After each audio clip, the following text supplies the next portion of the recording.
Good morning, everybody. It is the Savagestacker. All right, I have most of my vintage silver out here on the table. Some of this stuff is not vintage. I got some Geigers out here, not vintage, not even in the screen really. You can't even see them, I don't think. Few pieces not out here that I have tucked away a little deeper underneath a bunch of stuff. I don't want to pull it all out. It's more of a pain in the rear. I got two more X8s and a 100-ounce Engelhard bar and a few other things. But this is bulk of it. This is most of it right here. All right. So good morning, everybody. How you doing? So I got a comment the other day. Some guy came by my channel, and I get this a lot. Excuse me. I get this a lot.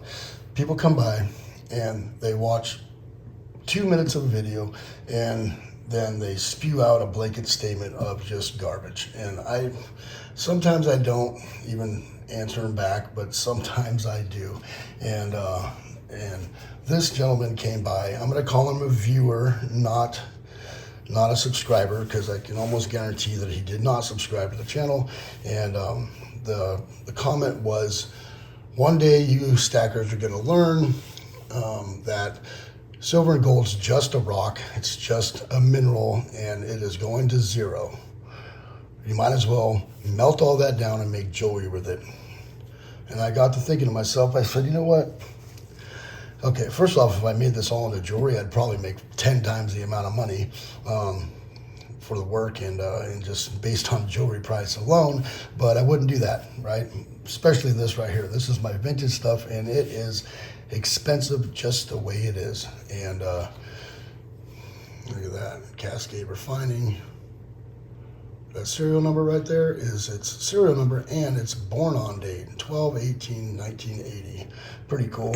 But anyway, these are fine just the way they are. Do not need to melt them down to make anything out of them. And if I did that, I would do it with shot anyways. And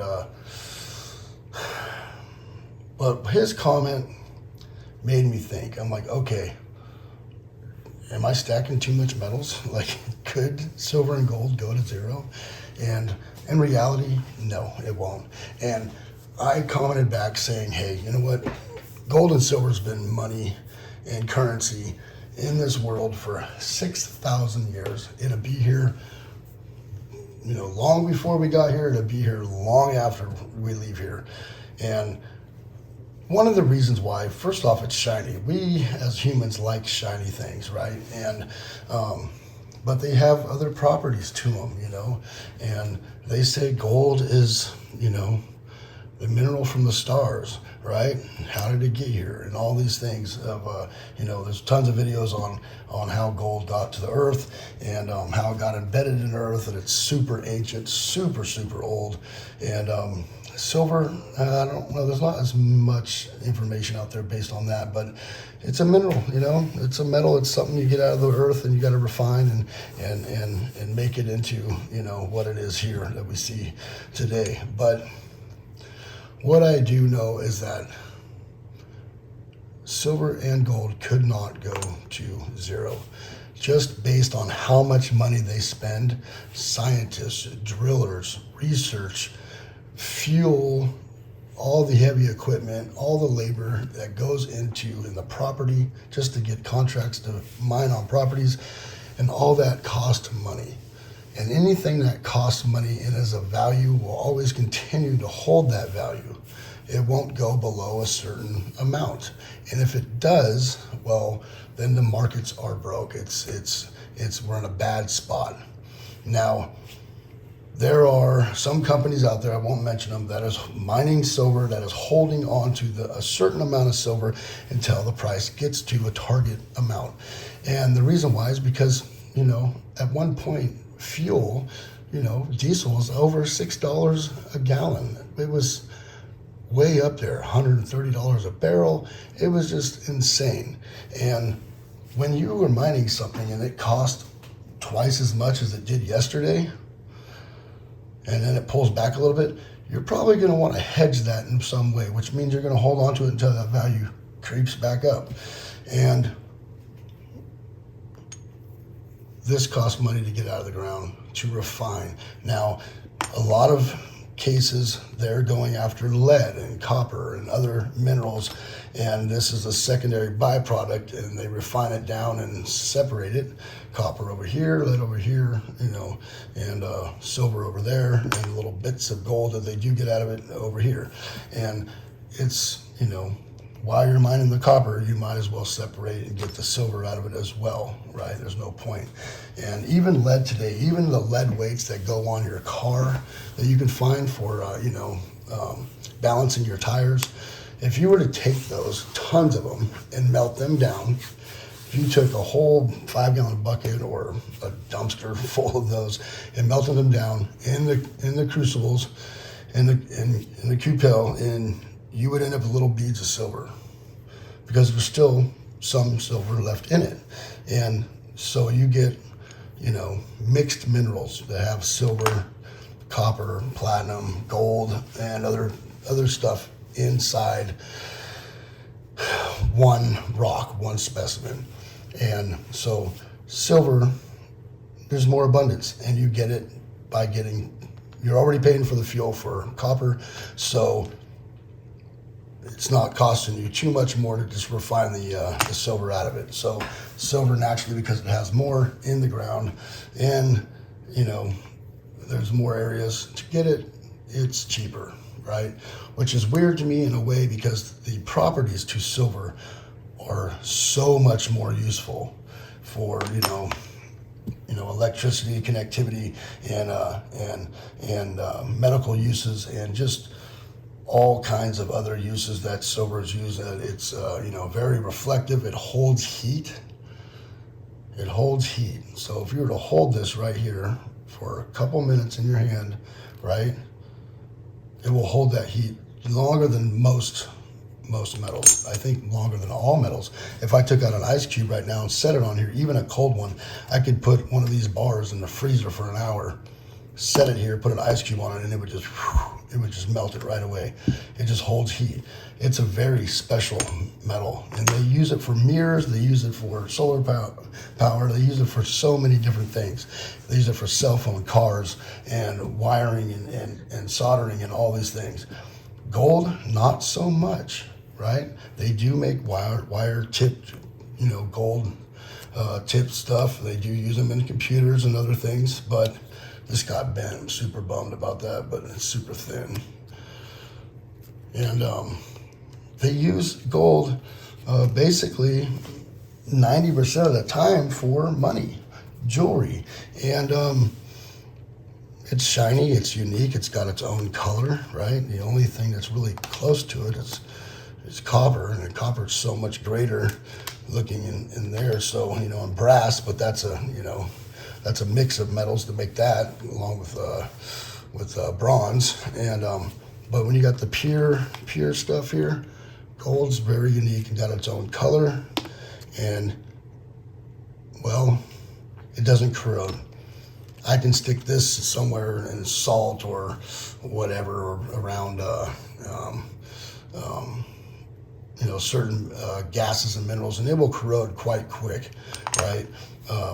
Phosphorus and all that stuff. So it will corrode. It will get dark, and that is a type of corrosion. You are losing a certain amount of silver out of it. Gold, on the other hand, you could put it in the ocean and salt water for 1,000,000 years, and it's not going to do anything. It might get a little, dull looking, but you spit on that thing, wipe it a few times, and boom, it's right back. It just doesn't corrode, and it's very unique, and there's not very much of it on Earth at all. So when you take something that is very unique, metals like these right here, and you mine them, and it costs X amount of dollars to mine those, it's never going to go to zero. For one, it's precious metals, and we treat it as so, and we will probably continue forever treat it as so. Is there other places out there to make money, to invest in? Absolutely. Am I saying gold and silver is number one? No, but it's always going to be valuable, because it's always been seen as valuable since the beginning of our time, long before my time, and it's going to continue to do that on and on and on and on. Now, I remember back in the 20 years ago, the gold and silver and coins and all that, it was like an old man's game, you know, oh, grandpa and his coins and stuff like that. But nowadays, a lot of people are opening their eyes to metals, and it's getting around. And when you see the markets and banks and stuff fail, people flock to metals, right? They don't do so when everything is going good, which they should because the price is cheaper, but they're using their money for investing and trying to make other money out of it, right? But when things start to fall, they run to this stuff. People run to it. They run to gold and silver. Just got a bunch of emails last week talking about people having record sales, more sales they made in a weekend than they've made in their whole, business since they started their business. Got that email from like 3 different bullion companies. And that means that because of the banking system, the Silicon Valley Bank and the Signature Bank and all the stuff that's going on, and now they're saying what? 180. I heard 180, and then someone said 600 banks are looking at, that they're in potential trouble as well. That depositors aren't going to be protected. People are leaving these small banks and going to bigger banks, so they are protected. But all this is going on, and then gold and silver takes back off again, right? And people are buying into this stuff. When things get rough and no one knows what to do with money, cash, currency, fiat, all those things, they run to gold and silver. So it's a safe haven for your your hard work, your time, your labor, right? It's a way to protect yourself, and banks do it, countries do it, investors do it. Every day, people like you and I, we flock to it, and that is because we know it's a great store of wealth. It's not going to make us a lot of money. It's not an investment, but it's a store of wealth. You put money into it now, 10 years from now, whatever inflation brings the dollar to or brings it down to, right? This is going to still go up over time, and you're still going to be able to buy the same amount of stuff you worked 10 years previous. It's a good store of wealth. Hedge against inflation, a great savings account. It's not the all-end-all thing, it's not. And if you're an investor, you know that. You take your money out of gold and silver and you put it into stocks and bonds and all these things, and you invest your money to make money, grow your wealth, and then when things get hairy and they get crazy and things start to fall apart, they take that money and they put it right back in their safe spot until things blow over. And that's what people are doing right now. So do I think that silver and gold could go to zero? No, I do not. Excuse me, my mouth's super dry. It's never going to go to zero unless the idea of currency supply, fiat, changes. Unless the idea of a currency as a whole changes, it's not going to zero. If a dollar buys you a house again, then yes, gold would be probably worth 0.00017, right? But a dollar does not buy you a house, and so the inflation's ramping up, so this stuff becomes expensive, very expensive. At least it seems so. If I would have spent $20 on this 100 years ago, whatever that $20 bought me back then,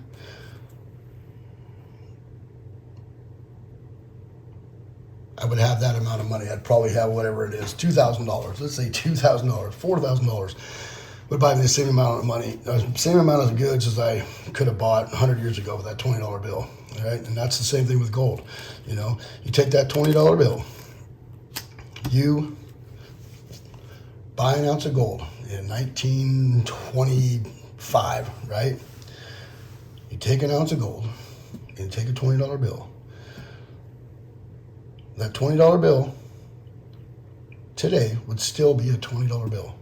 But that ounce of gold today will be worth $2,000. So whatever the buying power of that $20 bill was in 1925, that gold coin will still have the same value and buying power today. But that $20 bill will not. You're going to get a bag of groceries if that. If that. Depends if you buy steak or not. If you buy steak, well, you're just going to walk out with one steak in your hand. But if you buy eggs and milk and beans and rice and all that, and a couple vegetables, a bag of groceries. So no, I don't think that gold and silver are going to zero anytime soon. And if it is, that means the whole idea of a currency or a fiat currency has changed in our minds. And I don't think that's going to happen. Now, I think this guy was a Bitcoin guy. I think that, I think I seen him leave another comment on a friend of mine's channel and how he was talking about, oh, Bitcoin's the only way you need to be. But Bitcoin's got its problems too, you know? Yes, it's decentralized currency, which is a great step in the right direction. But do I think that it's not got problems? No, it's got some major problems. And they are attacking it like crazy right now. Taxing you and all these things. Like, I've been locked out of my Bitcoin wallet since 2017. So I've watched it go from 300 to 1200 and back to 300 and I watched it bounce all over the place, and I've tried to get it out. I've called people, I've done the whole deal and tried to get that money out of there, and they're like, hey man, you should have remembered your account because that's the only way you can get in it. It's in the blockchain now, buddy. And I'm like, okay, whatever. So I just laugh. I just watch it go up and down and left and right and sideways and all this stuff, and I just can't do nothing with it. You know, that to me is not safe. I'm not going to lose the password for this. I know the password for this. It's called master lock key, buddy. Right? I know the password for that. I'm not going to lose it. Okay. I got all out my vintage stuff here, and I hope I answered a little bit of what that guy was saying. I don't think it's going to go to zero. I don't think it's just a rock and a mineral, which it is, but we valued it for 6,000 years. We're going to value it for 6,000 more. It's a tier 1 asset. Gold is a tier 1 asset. It doesn't become a tier 1 asset because it's worth nothing. You know, it's valuable. Governments and countries, and they all flock to it in a time of hardship. They store this, so they spend millions of dollars on making security bunkers and places to store it, vaults, and just, you don't spend that much money on doing that for something that's worthless. You just don't. And countries right now, governments right now, are stockpiling gold like crazy. Look at the thing that's going on with the BRICS nations. That's a thing. It's a thing. Gold is definitely money and very valuable, and it makes moves. It can move mountains. You got to move mountains to get it, but once you get it, it's got buying power, and it always will. And silver is its little brother. It's the change. This is the $100 bill.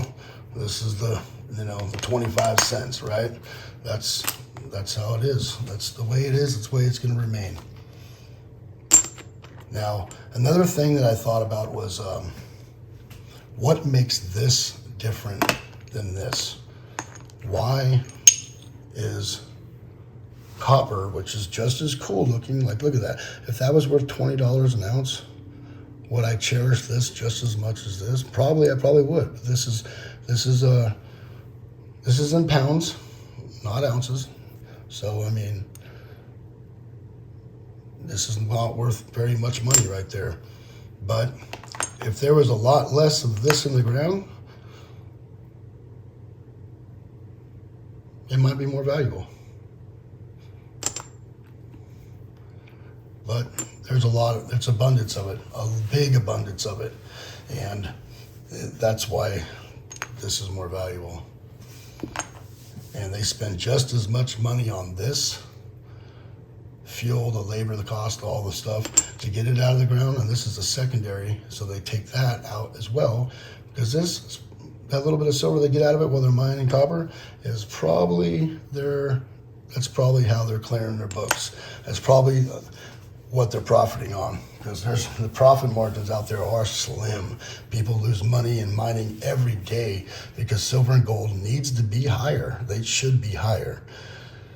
With the price of inflation, with fuel, labor costs, housing and living and all that, they got to pay those miners more, and they make pretty good money. And it's not matching what the price of silver is right now, or gold, really. I mean, I think these should both easily be doubled. I think this should easily be around $4,000 an ounce, and then silver should be easily $40 to $50 an ounce, easy. Like I think that's where it should be. Will it get there? Who knows? I'm not going to be one of those guys that tell you that. But anyways, this video has been very long, and it's taken me 4 tries to get this because I just kept rambling on the other ones. But this is some of my vintage stuff right here. Love my vintage silver. It's about 90% of it. I got some more, but it's too hard to get out. But anyways, push pause, check it all out. It's pretty cool. W.H. Foster. It's my Grail bar right there. That and this. All right, thank you everybody for coming by. It is a Savagestacker. Remember to hit that bell icon so you get updated on my latest videos. Please rate, comment, and subscribe. Savagestacker is over and out.